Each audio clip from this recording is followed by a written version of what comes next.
کیا آپ جانتے ہیں آواز صرف سننے کی چیز نہیں بلکہ مارنے کا ہتھیار بھی بن سکتی ہے۔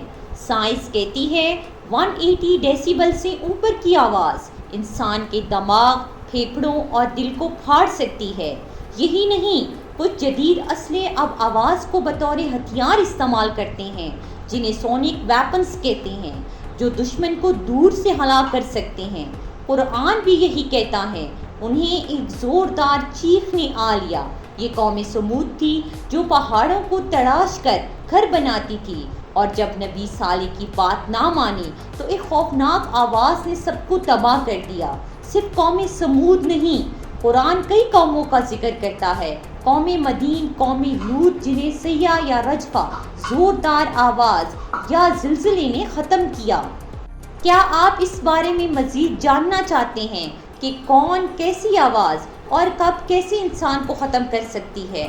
اس کے لیے کمنٹس میں لکھیں #قرآن اینڈ سائنس اور چینل کو سبسکرائب کرنا نہ بھولیں۔